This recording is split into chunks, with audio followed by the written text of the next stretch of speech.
अस्सलाम वालेकुम। उम्मीद करना तुम भैन भरा अल्लाह ताला फजलो करम नाल ठीक ठाक हो। मैं हाँ जी मोहम्मद शाहजेब तुम तक नहीं भेजी यूट्यूब चैनल अपना कश्मीर। इन अज असानी तैयारी है तुम थंबनेल ते तक्की किंदा उसी जुलियां जी अज रावलपिंडी पिंडी दा जाई रहा ईद दी शॉपिंग करने वास्ते। मतलब ईद ने कोई कपड़े शपड़े से जुलियां और भी कोई कम का ऐसा था मैं चलो फिरी तुरी छे रोज़े ते इंशाअल्लाह असां तुसां की पूरा उत्थे जाने ना मोल चक्कर असां जाने तो वीडियो एंड तक लाजमी तक है। जो भैन भरा ने चैनल पर न्यू है उन्होंने गुजारिश है कि चैनल की सब्सक्राइब करो तो जुलने का नाल ना रो असन जी मोटरसाइकिल पर फरान और मोटरसाइकिल पर असें छोड़ सन डडियाल थी फिर गड्डी पर असां जासा तो गड्डी छड्डी तैयार हो गया कोई चीज़ां तो कोई सोहेल भाई और जेह्ड़े असन तो उत्थे पिंडी होने उन्होंने को जुलियां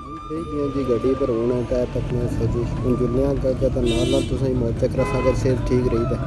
सेहत बड़ी ख़राब हो जानी है तो ठीक है जी।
पहुँच गए जी अड्डे पर तो हूँ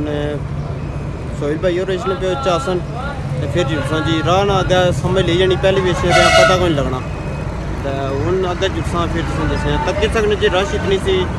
तबीयत भी थोड़ी ख़राब हो गई सी इस वजह थी जी भैनों का भराओ भैन ने रोम भी चाहिए थोड़ी तबीयत ख़राब हुई सी सब शाम का टाइम है इधर ना तुम मंजर दसे माशाल्लाह ज़बरदस्त रश पे भी है ये तक जनाब अफ्तारी का टाइम है हूँ तो रश तक कितनी हुई है उस तो बाद अफ्तारी शफ्तारी करने शामी का मंजर भी तुसें इधर दसा सेहत ही थोड़ी ख़राब इस वजह की वीडियो को नहीं सही जी। तो दोस्तों अफ्तारी शफ्तारी की है खाना शाना खादा तो मेरा एक पे गया था तुसें शामी ना मोल चेक कराने तो फिर वीडियो ने एंड करते हैं अभी कोई तबीयत थोड़ी ख़राब है इस वजह थी तुसें बाहर मोल चेक कराना जी जनाब तक ही सकने चीज़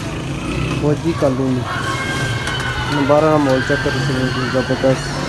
आज नी वीडियो ना करने इतने ही एंड उम्मीद करने तुसें आज नी वीडियो अच्छी लगी उसी वीडियो अच्छी लगा तो चैनल की सब्सक्राइब करो लाइक करो तो घंटी निशानी प्रेस करो ताकि ऐसी नई वीडियो तक आसानी पा सके। मिलने जी कोई नई वीडियो नाल तब तक असन की इजाज़त दो दुआएं याद रखो। अल्लाह हाफिज़।